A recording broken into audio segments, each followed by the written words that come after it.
Welcome back. Today let's talk about a USB magnetic charging cable. And I bought it specifically for my car, but of course you can also use it at home or at the office. Now imagine driving and you're using your iPhone for your map and you're starting to lose power and you have to plug in your cable while driving. Well, I wouldn't recommend it. But there is a solution, and the solution is what I just bought. So this is a magnetic charging cable, and if you look here, there are different adapters. This is for specifically for lightning cable. Let me see, where's that? And there you go.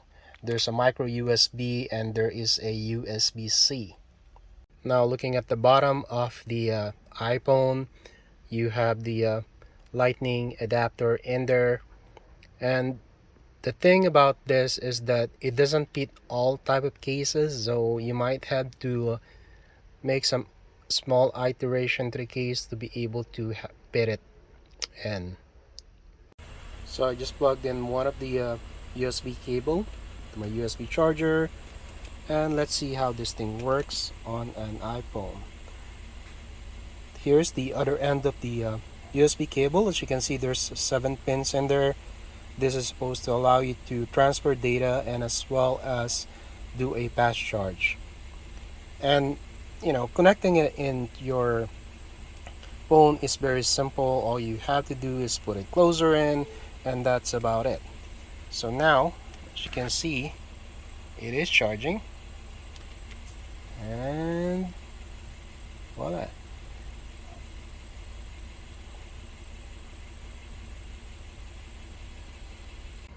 Now, the iPhone doesn't show any fast charging, so I'm gonna switch over to my Android to show you fast charging. And again, connecting it is simple as you know holding it close until you hear the click, and that's about it. And now you can see it's charging. If I go here, and you can now see it's fast charging. Now, one of the things with this USB magnetic charging cables is that they would show you fast charging for the first few seconds, and right after it would switch to either cable charging or slow charging.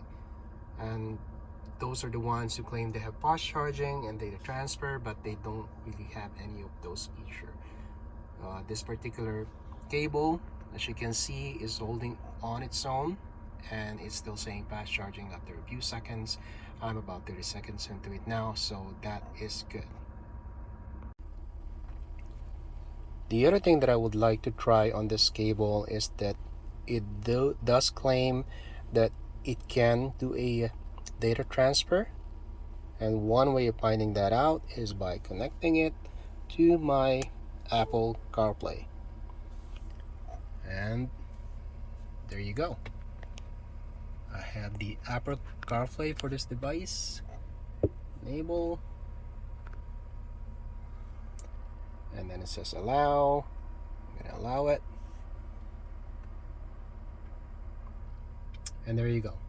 Apple CarPlay connected. And then you can say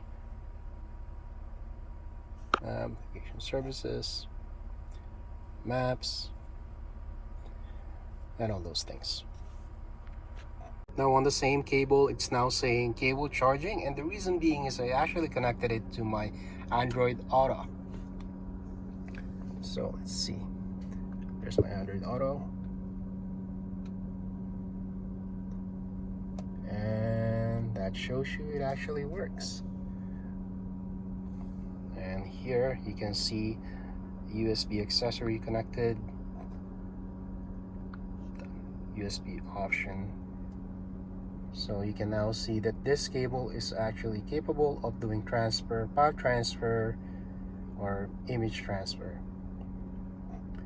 So far I'm happy with this cable, and let's see how it goes. Now, this is not the first magnetic USB charging cable that I had. I had several other ones, and a common problem with some of them is that you plug them in, they're gonna say fast charging, but a few seconds later they're gonna change to slow charging or cable charging. Now this one, as you can see, it's holding on to fast charging, which is good. And let me show you, the magnet on these things are really strong. As you can see, I'm trying to wiggle it, shake it, but the fast charging is still there. Even if you tug it in, tug it in a bit, it doesn't change. And even if you move it, it doesn't change. Oh, there you go. You lost the connection right there, but that's just me pulling it harder than you should. But you can see that you have a lot of leeway in terms of direction where you can have that cable. And even if you do this, turn it, unless you do that, there you go. There are some limitations, but for the most part, unless you pull it really hard, you can move this around and you can twist it and it continues to charge, which is very good. Let's look at the end cable again. So you have this ability to turn it to the side approximately. So this is about 90 degrees. But mind you, one of the things that usually breaks with this particular type of magnetic charging cables is this particular connection. I don't know how long this one would last. My last one, it's a different brand. It lasted for about 6 months. So, but they're not really expensive. So, I mean, I know you don't want to be changing cables every 6 months, but for the comfort and the safety that it gives you, I would still go with this. Just look at this. There you go. Easy peasy. So I'm back inside. I connected this cable to my portable charger. And once again, let's connect it to my iPhone. And there you have it. All you have to do is do that. And it is charging. As you can see, there's a lot of adapters, Lightning, micro USB, USB-C that you could use, and it comes in a pack of three cables, and there you have it. So again, thank you for watching, and I will see you on my next video. Bye.